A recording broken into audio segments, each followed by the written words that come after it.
Jake Reeves wiped the grease from his hands as he stared at the massive ship docked at Frontier Station. It was unlike anything he had seen before. The vessel was part palace, part warship, covered in dark purple metal that seemed to shimmer under the station lights. Alien symbols decorated its hull, and armed guards stood at every entrance. "You sure about this job?" his supervisor asked through the comm link. "That's Queen Jathara's ship. The Kryvexian Empire doesn't exactly play nice with humans." Jake shrugged even though no one could see him. "Credits are credits. Besides, it's just a repair job. I fix the plasma conduits, I leave, I get paid." He had been working as a mechanic on the station for 2 years now, ever since he left Earth. The work kept him busy, and busy meant he didn't have to think about the ranch in Montana or the family he lost. Out here in space he was just another worker trying to survive. The Queen's guards escorted him through the ship's corridors. Everything inside was grand and intimidating. Golden pillars lined the halls, and the ceiling stretched high above his head.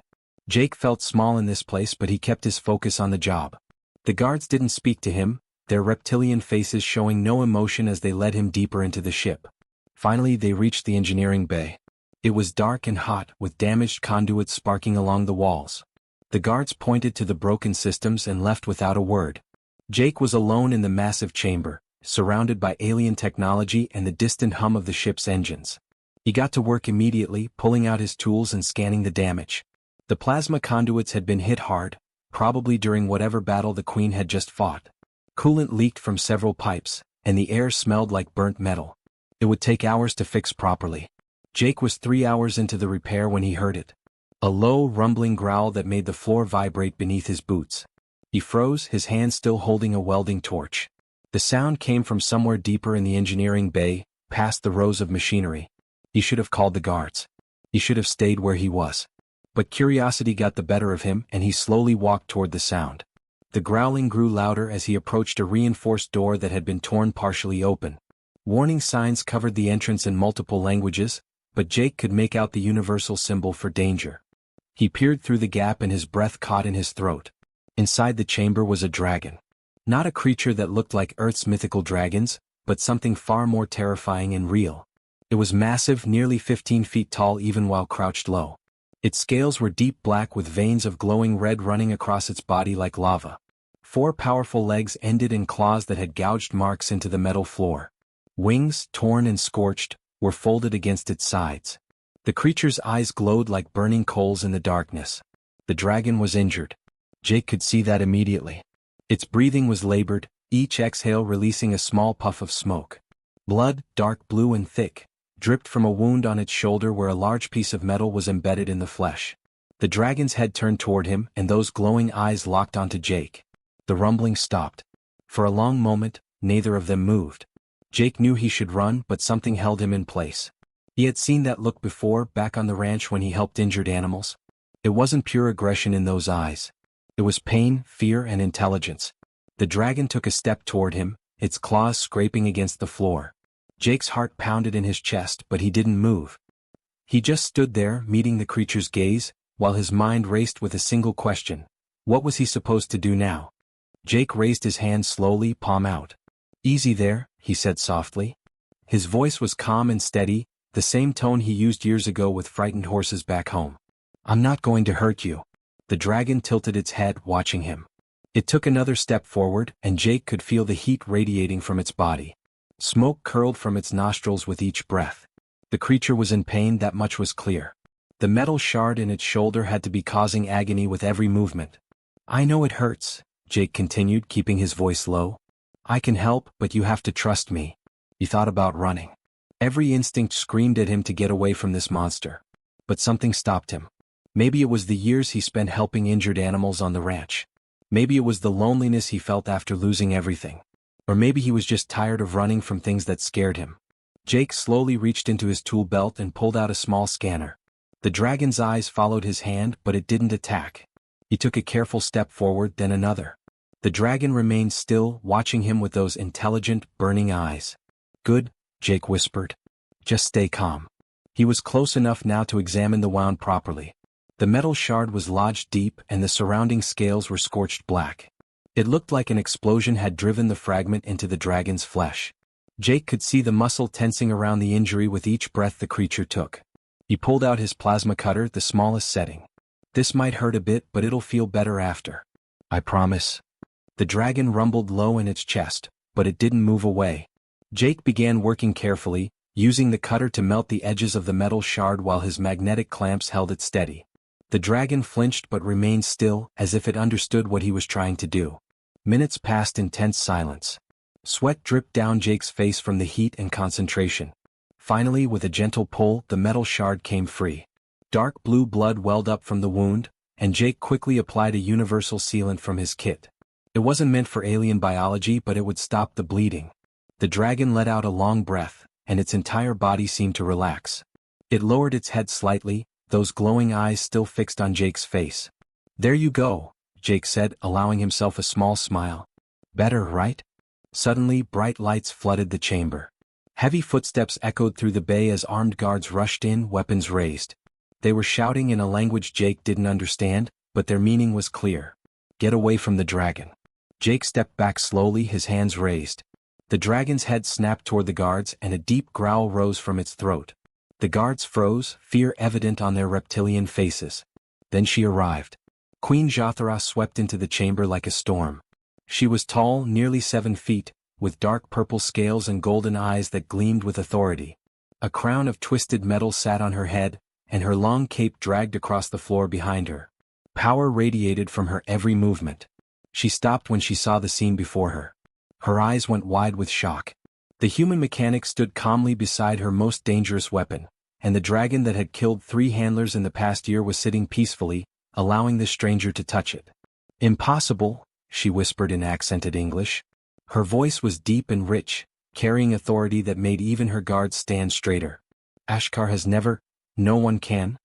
Jake turned to face her, still keeping his movements slow and calm. Your dragon was hurt. I just removed the metal from its shoulder. It should heal fine now. The queen stared at him, then at the dragon, then back at him.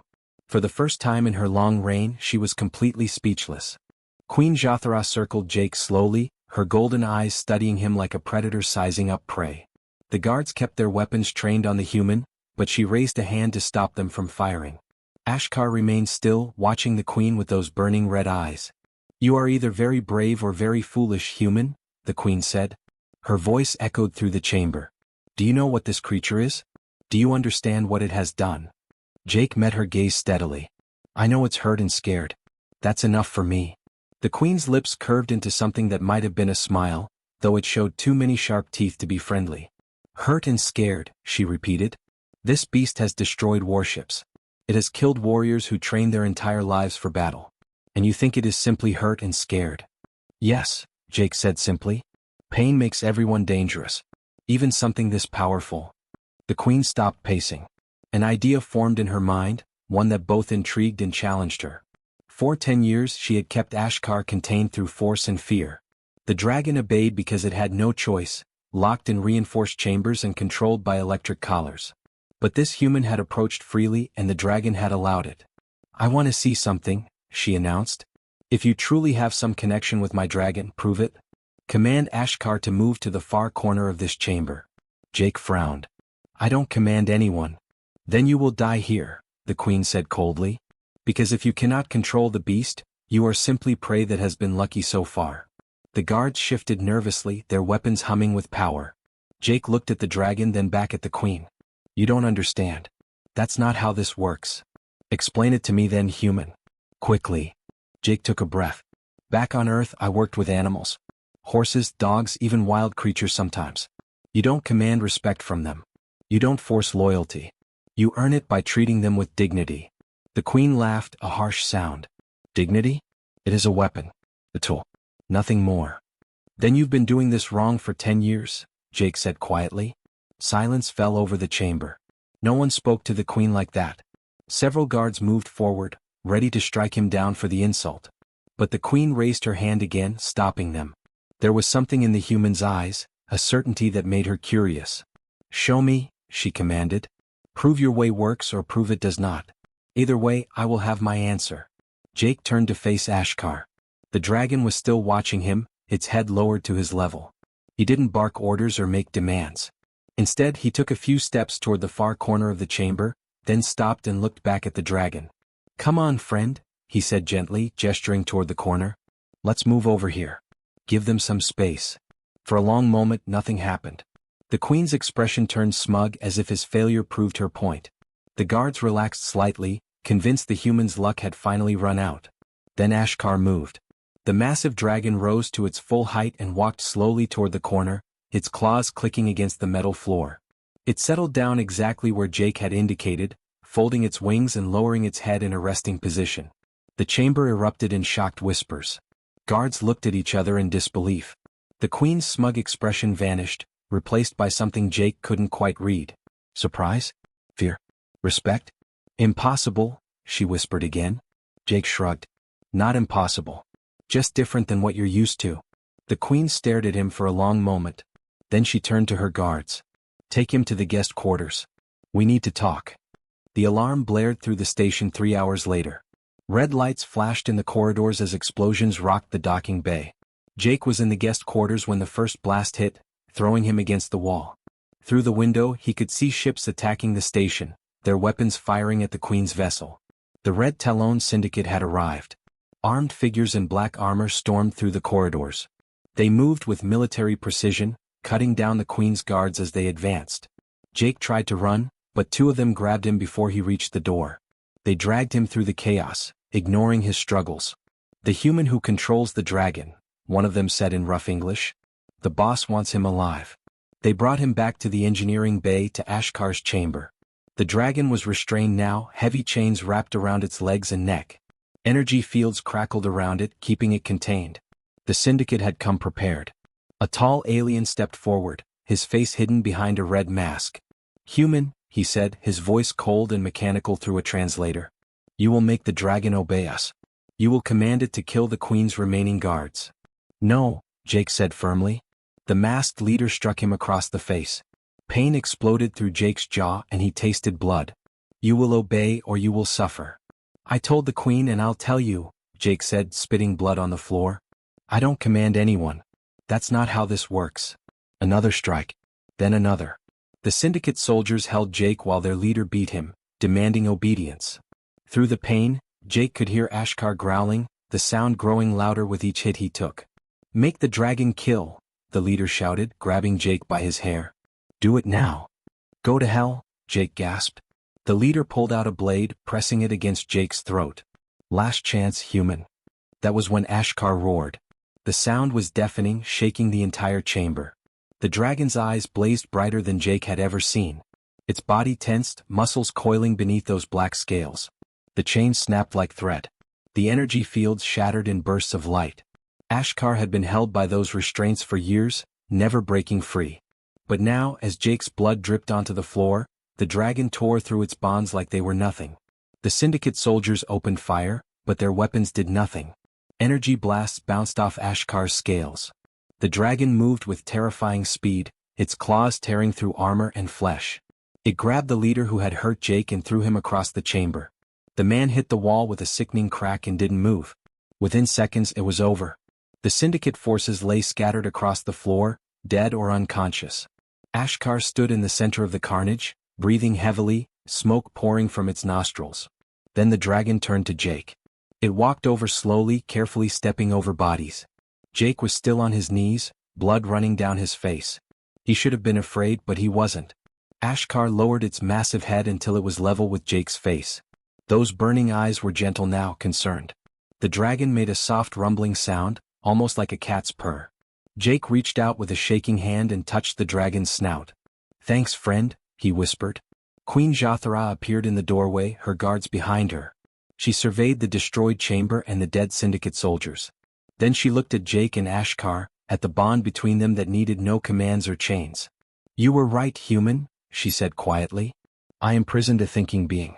I treated a companion like a weapon."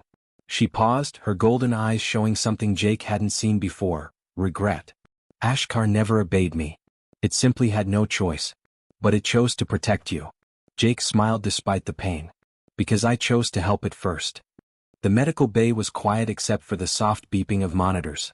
Jake sat on the examination table while a medical drone treated his injuries. His face was swollen and bruised, but nothing was broken. He had been lucky. Queen Jathara entered the room alone without her guards. She looked different somehow, less imposing. She pulled up a chair and sat across from him, studying his face. "The syndicate is destroyed," she said. "My forces have secured the station. You are safe now." Jake nodded. "Good. I have been thinking about what happened," the queen continued. "About what you said. For 10 years I believed I owned Ashkar. I thought power meant control through force." She paused, her golden eyes distant. "I was wrong." "Yeah," Jake said simply. The queen smiled slightly at his bluntness. "I want to offer you a position. Not as a servant or a slave. As Ashkar's keeper and my personal advisor. You would travel with us, care for the dragon, and help me understand this human way of thinking." Jake was quiet for a moment. He had spent 2 years running from attachments, avoiding anything that might make him care again. It was easier to be alone, to drift from station to station with no connections. But as he thought about Ashkar, about the trust in those burning eyes, he realized he was tired of running. "I have conditions," he said finally. The queen raised an eyebrow. "You dare to negotiate with a queen?" "You're the one offering me a job," Jake pointed out. "So yeah, I have conditions." To his surprise, she laughed. It was a genuine sound, warm and unexpected. "Very well, human. Name your terms." "First, Ashkar doesn't get locked in that chamber anymore. No chains, no energy fields. It needs space to move, to fly if possible." The queen frowned. "That could be dangerous." "Only if you keep treating it like a prisoner," Jake said. "Give it freedom and it won't need to fight for it." After a long moment, the queen nodded. "Agreed. What else?" "I want to learn about your empire. About your culture. If I'm going to be an advisor, I need to understand what I'm advising about." "Reasonable," the queen said. "Anything else?" "Call me Jake. Not human or mechanic. Just Jake." The queen smiled again. "Then you must call me Jathara. Not your majesty, or queen. We are equals in this arrangement." Jake extended his hand. "Deal." Jathara looked at his hand curiously, then took it in her own scaled grip. They shook, sealing the agreement. 2 days later, the queen's ship departed from Frontier Station. Jake stood in what used to be Ashkar's prison chamber, but it looked completely different now. The chains and energy fields were gone. The walls had been removed, opening the space into a massive habitat. There were platforms for the dragon to perch on, and part of the ceiling could open to allow flight in safe space. Ashkar lay on one of the platforms, its wings stretched out comfortably. The wound on its shoulder was healing well. Jake walked over and sat beside the dragon, resting his back against its warm scales. "We're really doing this, huh?" he said softly. "Traveling across the galaxy with a queen and her dragon." Ashkar rumbled contentedly, the vibration running through Jake's body. It was the first time he had heard the dragon make a peaceful sound. For 10 years, all it had known was anger and pain. Now finally it could rest. Jathara watched from the observation window above. She saw the human and the dragon together, saw the trust that needed no chains or commands. It challenged everything she had built her empire on, but she couldn't deny the truth before her eyes. Perhaps she thought there was more than one way to lead. More than one kind of strength. Jake looked up at Ashkar's face and grinned. "Good dragon. We're going to have some amazing adventures together." The dragon's eyes glowed warmly in response, and for the first time in years, Jake felt like he had found a home.